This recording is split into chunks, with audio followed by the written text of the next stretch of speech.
Dans l'esprit de la plupart des motards, les pneus sont là pour assurer l'adhérence, suffisamment pour rouler en toute confiance tout en gardant la moto sur ses roues. Il n'y a pas de réelle obligation de comprendre beaucoup plus que cela, mais la réalité du fonctionnement des pneus est bien plus complexe que la plupart des gens ne l'imaginent. Un petit aperçu de ce sujet peut réellement changer la façon dont les motards perçoivent leurs pneus, renforcer leur confiance et remettre en question quelques croyances largement répandues. Voici 6 choses à savoir. Premièrement, la surface de contact s'agrandit avec l'inclinaison. Lorsqu'une moto s'incline dans un virage, la surface de contact migre vers le bord du pneu. Sur le pneu arrière, elle peut éventuellement atteindre ce bord, ce qui produit l'usure caractéristique que les motards décrivent lorsqu'ils disent qu'un pneu est usé jusqu'au bord. Une hypothèse courante est que s'incliner au-delà de ce point signifie que la surface de contact rétrécit et que le motard commence à rouler sur le bord du pneu. Cette expression est fréquemment utilisée dans les milieux de la piste, et elle semble suffisamment plausible pour que la plupart des gens ne s'arrêtent jamais pour la remettre en question. Mais voici le problème. Le potentiel d'inclinaison d'un pneu ne s'arrête pas une fois que le bord est atteint. Dans certaines situations, ce bord peut être atteint plus tôt que prévu. Par exemple, lorsque le poids se transfère significativement vers l'arrière en sortie de virage, le pneu arrière peut atteindre son bord bien avant que l'angle d'inclinaison lui-même ne soit particulièrement agressif. Ce moment peut ressembler à une limite, mais ce n'en est pas une. L'idée clé est la suivante. Les pneus de moto sont conçus pour se déformer en réponse à différentes conditions de conduite et l'inclinaison est l'une des plus importantes de ces conditions. Comme l'illustrent des données largement référencées sur les pneus de performance, la surface de contact atteint le bord du pneu à environ 30 degrés d'inclinaison, mais à mesure que la moto continue de s'incliner davantage, la surface de contact s'agrandit réellement. Cela se produit en raison du profil et de la construction de la carcasse du pneu, qui sont tous deux spécifiquement conçus pour se déformer en une forme de contact plus efficace à des angles d'inclinaison élevés. Le résultat est une plus grande stabilité et prévisibilité pendant les phases les plus exigeantes du virage, précisément lorsque les motards en ont le plus besoin. Il est à noter qu'une surface de contact plus grande ne se traduit pas automatiquement par plus d'adhérence. Ce n'est pas une licence pour une conduite imprudente, et la souplesse reste essentielle.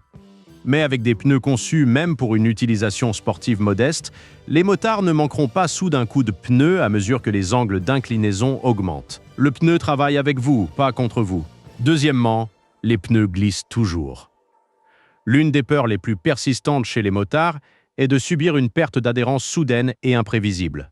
Une adhérence totale un instant, plus rien l'instant d'après, sans avertissement et sans possibilité de réagir. Cette peur est compréhensible. Un high side dans un virage rapide est l'une des conséquences les plus violentes qu'un motard puisse vivre. Mais en pratique, c'est rarement ainsi que les pneus se comportent réellement. Et la plage de glissement acceptable est probablement plus large que la plupart des gens ne le pensent. Ce que la plupart des gens ne réalisent pas, c'est que les pneus sont en fait conçus pour glisser dans une certaine mesure. Même lorsqu'une moto semble complètement stable dans un virage et maintient une trajectoire nette et constante, des portions de la surface de contact glissent déjà. Cette proportion augmente à mesure que l'angle d'inclinaison augmente. Le terme technique pour ce mouvement contrôlé est l'angle de dérive, la différence entre la direction vers laquelle la roue est pointée et la direction dans laquelle elle se déplace réellement. Celles-ci peuvent être significativement différentes et c'est tout à fait normal.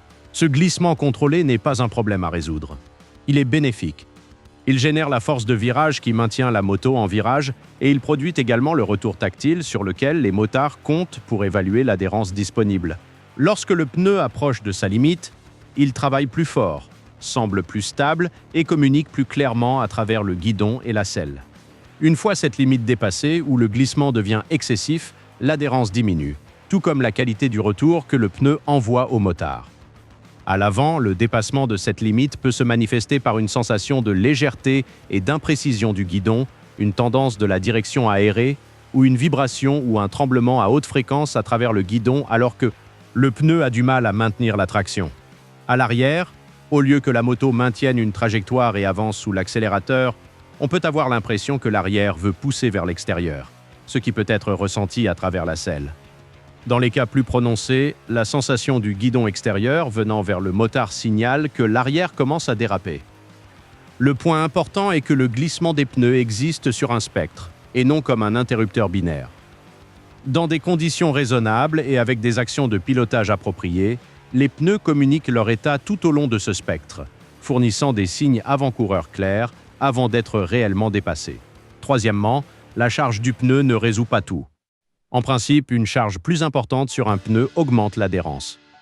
Ce concept a été bien documenté et activement promu par des institutions telles que la Yamaha Champions Riding School, entre autres. Plus un pneu est pressé sur la surface de la route, plus l'adhérence qu'il peut générer est grande. Dans de nombreuses situations, par conséquent, charger délibérément le pneu au bon moment est un avantage évident et une compétence à développer. La raison pour laquelle cela mérite une nuance est que la charge des pneus est parfois discutée comme si c'était la solution unique à la sécurité de la conduite, en particulier en ce qui concerne la confiance de l'avant. Le freinage entraîné dans un virage, par exemple, augmente la charge du pneu avant et donc l'adhérence de l'avant. C'est un effet réel et mesurable. Mais cela ne signifie pas que prendre des virages sans freinage entraîné est intrinsèquement dangereux ou imprudent. Même au niveau du circuit, de nombreux virages ne nécessitent aucun freinage à l'approche et certains sont même abordés en pleine accélération, Corams à Snetterton étant un exemple bien connu des pilotes qui ont passé du temps sur cette piste. Les pilotes négocient ces virages en toute sécurité à grande vitesse, car il y a toujours une charge suffisante sur le pneu avant dans ces conditions pour maintenir l'adhérence et les sensations. Le pneu avant ne devient pas soudainement peu fiable simplement parce qu'il n'y a pas de freinage. Les chutes de l'avant liées à une charge insuffisante se produisent généralement lorsque la charge est retirée trop rapidement, par un relâchement brusque du frein ou une application agressive des gaz à des angles d'inclinaison plus élevés, plutôt que simplement par l'absence de freinage entraîné au départ. La charge des pneus est extrêmement importante, mais c'est une variable contextuelle qui doit être gérée en fonction de la situation spécifique, et non imposée à chaque virage comme un remède universel applicable, quelles que soient les circonstances. Quatrièmement, le zigzag ne chauffe pas les pneus, du moins pas suffisamment. La chaleur des pneus est générée principalement par la flexion de la carcasse. Le zigzag produit une certaine flexion et frotte la surface du pneu. C'est pourquoi c'est devenu une pratique courante sur route et sur piste.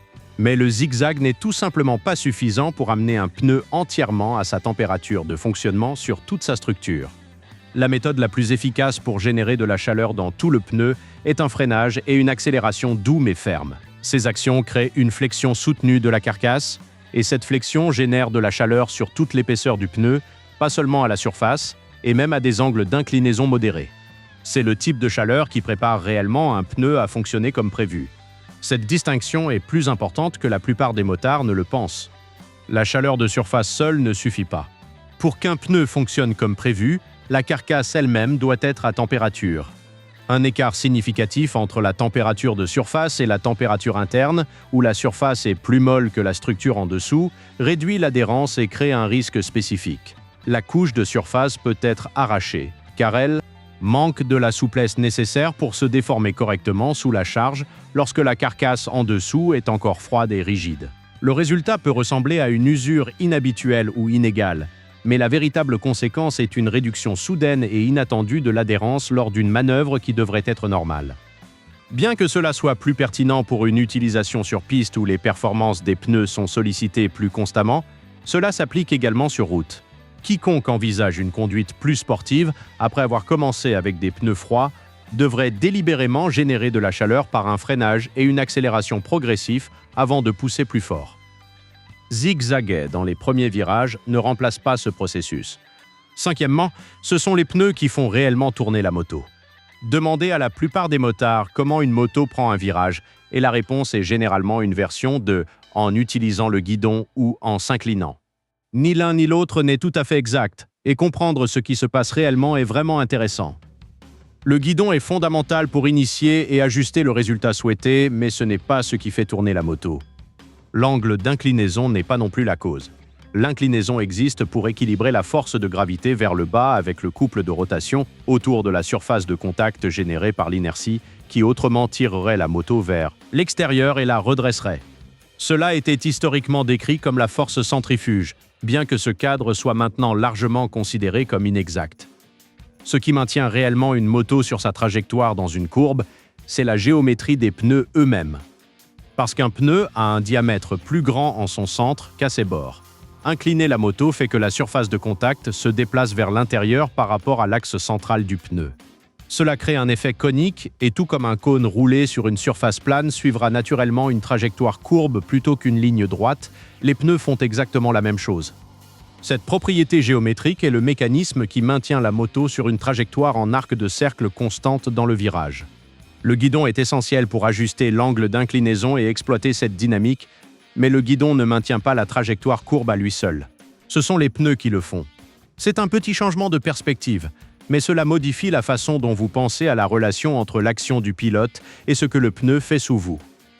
Sixièmement, par temps humide, la surface de contact diminue à mesure que la vitesse augmente. L'adhérence sur une route mouillée dépend entièrement du contact physique direct du caoutchouc avec la surface de la route. L'eau travaille constamment contre ce contact et tout le travail d'un motif de bande de roulement pour temps humides est de combattre cette bataille aussi efficacement que possible. Les rainures et les lamelles de la bande de roulement d'un pneu ont une fonction principale: capter l'eau de la surface de contact et l'expulser vers l'extérieur afin que le caoutchouc qui suit immédiatement puisse atteindre la surface sèche de la route en dessous. À basse vitesse, il y a amplement de temps entre les sections successives de la bande de roulement pour que l'eau soit entièrement évacuée. La surface de contact reste grande et bien connectée à la route. À mesure que la vitesse augmente, chaque section de la bande de roulement a de moins en moins de temps pour accomplir ce processus avant l'arrivée de la section suivante. L'eau ne peut plus être déplacée assez rapidement, commence à s'accumuler sous le pneu et la surface de contact effective diminue en conséquence. Le caoutchouc est toujours là, mais il n'est plus en contact avec la route, il roule sur une fine couche d'eau à la place. À des vitesses suffisamment élevées, le pneu perd complètement la bataille. La pression de l'eau sous le pneu le soulève de la surface de la route, l'aquaplanage, laissant le pilote flotter sur un film d'eau sans adhérence significative dans aucune direction. La direction, le freinage et l'accélération deviennent alors largement inefficaces. Les pneus de moto ont un avantage géométrique naturel ici. Leur profil arrondi et effilé agit un peu comme la coque d'un bateau, fendant l'eau stagnante plutôt que de rouler dessus comme le ferait un pneu de voiture plus plat. Cette forme offre une certaine marge, et c'est en partie pourquoi les motos sont moins sujettes à l'aquaplanage que les véhicules à 4 roues dans des conditions équivalentes. Mais ce n'est pas un tampon fiable sur lequel s'appuyer en toute confiance. Les trajets en ligne droite à grande vitesse par temps humide comportent plus de risques que beaucoup de motards ne le pensent, et cela vaut la peine de le garder à l'esprit la prochaine fois que la route est complètement trempée et que la tentation de maintenir le rythme est forte.